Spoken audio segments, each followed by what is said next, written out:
هلو هلو، ازيكم عاملين ايه؟ النهارده جيت لكم كده بقى بحاجه حلوه. هنفضل نعمل حادق حادق، لا قلت اعمل معاكم حاجه كده حلوه. الصيف دخل بقى وبنسهر كتير، بنبقى بنحتاج حاجه حلوه ناكلها بالليل. عندنا ضيوف، عندنا حاجه عايزين حاجه حلوه. وفي نفس الوقت مش مكلفه، انا مش حمل ان انا اشتري حاجه من بره عشان حد جاي لي، لا انا هتني وراكم لما تعملوا كل حاجه في البيت بمنتهى السهوله. هنعمل ايه النهارده مع بعض؟ هنعمل مع بعض التارت بالشوكولاته. التارت من الحلويات الحلوه جدا. هوريكي ازاي تطلعي عجينه التارت عجينه ناجحه جدا معاكي. مش شرط في الوصفه دي، كمان ليها استخدامات تانية كتير بطرق تانية كتير. دلوقتي بالشوكولاته، ممكن بعد كده نغير. هعمل لكم انواعه كلها، بس انا داخله اول حاجه عليكم بايه؟ باسهل وصفه. هنعمل مع بعض التارت والكريمه بتاعت التارت اللي هي كريمه الشوكولاته، هنصبها فوق عجينه التارت وهي نيه، وندخلهم كلهم في الفرن يستووا مع بعض، عشان ما يبقاش يعني حاجه حلوه تحسي ان هي ايه، مدربكه. لا مش هعرف اعملها، لا صعبه، لا انا جايبها لكم اسهل طريقه للتارت، هتعمليها وتبقى حلوه جدا معاكي. طب انا عندي ايه؟ هقول لكم المقادير عموما، وبعد كده هاجي اعمل العجينه هقول لكم ايه للعجينه. طيب انا عندي ايه؟ عندي كوبايتين دقيق. عندي الكوبايتين الدقيق كوبايه الا ربع سكر، نص كوبايه زبده، بضايه. يبقى عجينه التارت تاني: كوبايتين دقيق، كوبايه الا ربع سكر، نص كوبايه زبده، بضايه. في الوصفه دي هي لو زبده يفضل، انما دلوقتي برضو الزبده غاليه، ممكن نستبدلها بسمنه عادي. مش طعمها مش هيفرق قوي ولا حاجه، مش هتبان معاكي. في وصفات الطعم بيفرق، انما دي لا مش هتفرق. يبقى عندي بقى ايه؟ كوبايتين دقيق، كوبايه الا ربع سكر، نص كوبايه زبده، بضايه. ده العجينه التارت بتاعتي، واكيد ما دام بيض يبقى فانيليا. طيب هنعمل كريمه الشوكولاته بايه؟ كوبايتين لبن. عندي ربع كيلو شوكولاته خام. كل ما يبقى النوع حلو، كل ما الطعم هيطلع حلو معاكي. يعني نقي نوع شوكولاته خام يبقى حلو. يبقى عندي ربع كيلو شوكولاته خام، وعندي بيضتين للصوص بتاع الشوكولاته.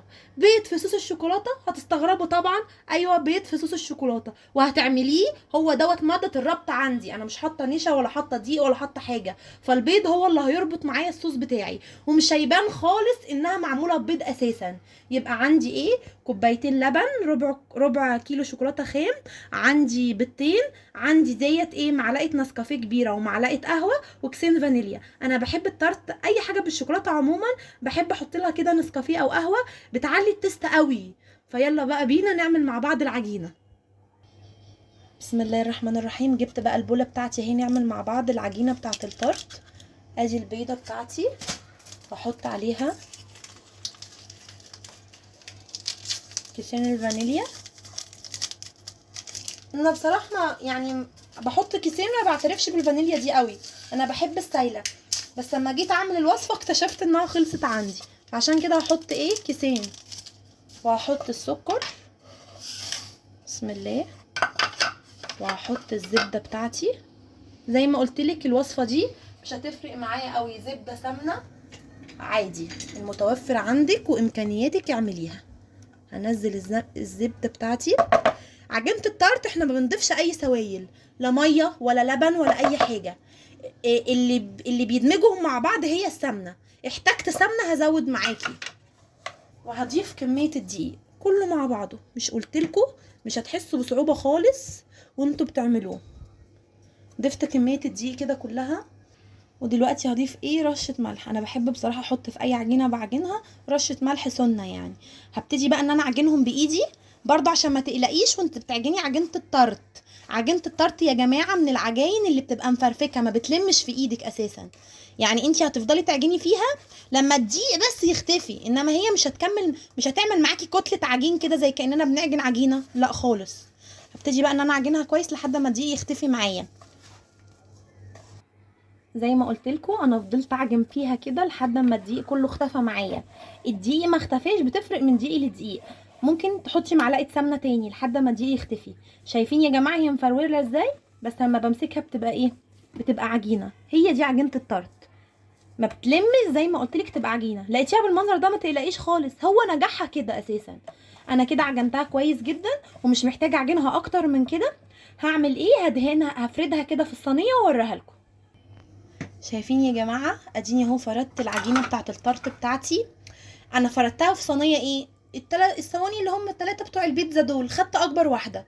انا ما عنديش صينيه طرت، مش مشكله، مش هنأزم نفسنا، اللي هي بتبقى مشرشره من الطروف مش مهم خالص. انا فرستها في الصينيه دي ليه؟ مش اصغر؟ عشان انا عايزه الطبقه بتاعت الطرت بتاعتي لا تبقى تخينه ولا تبقى رفيعه، تبقى السمك بتاعها وسط كده. وزي ما انا قلت لكم هي بتبقى مفرفته كده في ايدك، انتي بتفرديها. انا فردتها اهو زي ما قلت لك، وعملت لها طرف. الطرف بتاع الصينيه كله عملته بالعجينه ليه؟ عشان الكريمه بتاعت الشوكولاته بتاعتي لما اعملها وتدخل الفرن ما تتحرقش، لازم يبقى ليها طرف كده. طيب وهعمل بقى ايه؟ هبتدي اعمل الطرف ده اي منظر يعني، كانه زي صينيه الايه، الطرط. هشرشره كده من الجناب كلها كده بالطريقه دي. زي ما قلت لك ما تأزميش على نفسك خالص.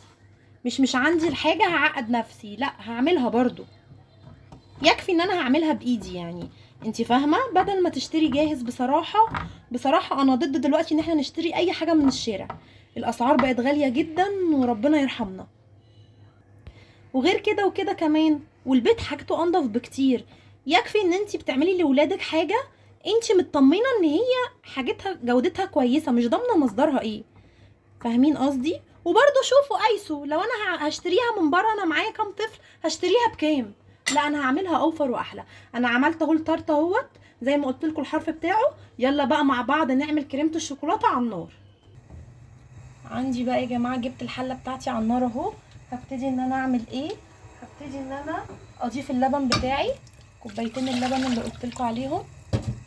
ادي كوبايتين اللبن اللي انا قلت عليهم اهو. وهبتدي اضيف معاهم ايه؟ معلقه القهوه ومعلقه النسكافيه بتاعي. وهبتدي ان انا احط معاهم، دي نسيت اقول لكم عليها، 3 معالق كبار سكر كده عشان اسكر الكريمه بتاعتي، عشان الشوكولاته لوحدها مش هتسكرها. وهسيبهم بقى كده ايه، اقلبهم الاول. هبتدي بقى ان انا اقلبهم كده لحد ما ايه، ما اللبن بتاعي يسخن ويغلي. انا هعمل ايه دلوقتي؟ انا زي ما قلت لكم حطيت ال3 معالق السكر الكبار. هدوق اللبن بتاعي خلاص كده، هم 3 معالق بس. حطيتهم كده عشان اظبط ايه، السكر بتاع الكريمه بتاعتي. هصبر بقى شويه كده لحد ما اللبن يغلي معايا. شايفين اللبن بتاعي غلي خالص اهو. انا بقى هديت عليه وهعمل،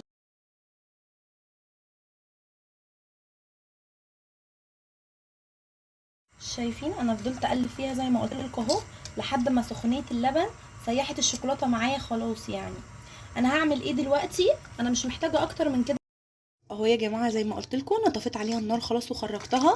انا عماله اضرب فيها في المضرب كده ليه؟ عشان تفرغ الهواء السخن بتاعها، لان انا ما ينفعش طبعا احط البيض وعندي الحاجه سخنه كده. انا هعمل ايه؟ هسيبها تهدى خالص. لما تهدى خالص هرجع اعمل معاكم، احط البيض والفانيليا اوريكم بحطهم ازاي، بس هسيبها تهدى الاول. خلاص يا جماعه انا قعدت اضرب فيها اهو زي ما قلت لكم، اتاكدت انها بردت تماما. هعمل بقى ايه؟ كسرت اهو البيضتين بتوعي اهو، واروح حاطه كيسين الفانيليا. زي ما قلت لكم ما تقلقوش خالص، بيض والكريمه هتبقى زفره، لا جربيها قبل ما تحكمي على الحاجه. جربيها هتطلع حلوه جدا معاكي. الكريمه نفسها غنيه جدا. هبتدي بقى ان انا ايه، اضرب كويس جدا. الخطوه دي مهمه جدا، اتاكد ان البيض اختفى نهائي.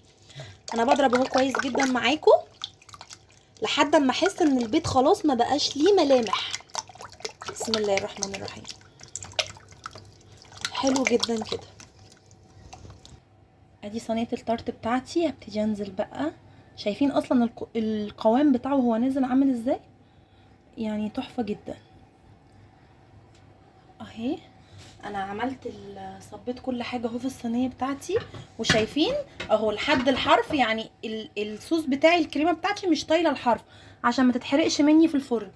انا وانا بعملها مسخنه الفرن بتاعي يكون سخن جدا قبل من وانا ببتدي اعمل قبلها بنص ساعه ولا حاجه. هحطها دلوقتي على الرف الوسطاني. هي بتاخد حوالي ساعه الا ربع. مش هطلعها من الفرن غير لما ايه، الطروف دي كلها لونها يغير معايا، تاخد اللون البني، واحس ان الكريمه مسكت. هي مش هتمسك قوي المسك اللي انت يعني تبقى قوامها تقيل قوي، لا هي هتمسك شويه، واما تخرج هتمسك اكتر.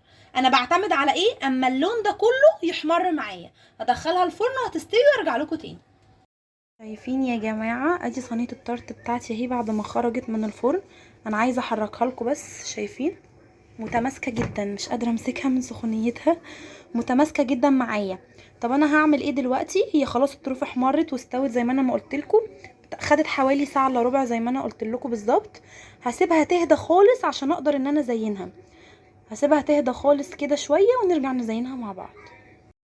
اهو يا جماعه سبت التارت يبرد معايا خالص. هزينه بقى باي حاجه، ده صوص شوكولاته، هزينه بس اللي هو يدي منظر يعني، فاهمين حاجه؟ شكل كده وايه.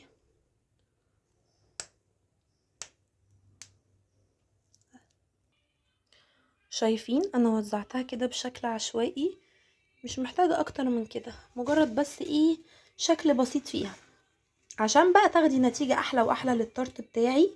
يا ريت تسيبيه كده قبل ما تاكليه وتقطعيه، تسيبيه مثلا من بالليل للصبح مثلا، وليكن عاملاه للصبح بالليل، يقعد شوية في التلاجة يعني يسقع كده وعشان يبقى طعمه يبان وطعم الكريمة تبان اكتر. انا عايزة اقطعه كده واوريهولكوا. آه هيعجبكم قوي قوي. عايزه اوريكم ان هو متماسك ازاي. ثواني كده هقطعه واوريهولكوا تاني. حاولت ان انا اسلكها كده من الطروف، ان انا عايزه ان انا ايه اقلبها يعني، فهحاول كده اقلبها معاكم ونقدمها في طبق كده تقديم. شايفين الجمال؟ انا قلبته اهوت، طلع حلو جدا. شايفينه من تحت واخد اللون الذهبي كده. طبقة البسكوت هتبقى مقرمشة جدا كده وعليها الكريمة بتاعت الشوكولاتة اللي احنا عاملينها، تطلع خطيرة بجد. جربوه هيعجبكم قوي قوي قوي. انا عايزة اقطع لكم كده منه حتة اوريكم برضو شكله ايه من جوه كده. شايفين يا جماعة انا قطعت لكم منها حتة اهو، طالعة رهيبة. بصوا بصوا الجمال، ميكس الكريمه بتاعت الشوكولاته غنيه جدا مع طبقه التارت البسكوت المقرمش دوت، ميكس رهيب. بصوا شايفين الطبقه الكثافه بتاعت الطبقه بتاعت الشوكولاته عامله ازاي؟ إيه العلو بتاعها حلو جدا. جربيها تعجبك قوي قوي قوي. اظن ان هي بتتكلم عن نفسها. إيه هتشرفك في اي عزومه، لاولادك لجوزك، حاجه حلوه وفي نفس الوقت والله بجد مش مكلفه بالنسبه لحق قطعه بس من سعرها بره. جربيها تعجبك قوي. وما تنسيش تعملي سبسكرايب ولايك للقناه وتفعلي الجرس عشان يوصلك كل جديد.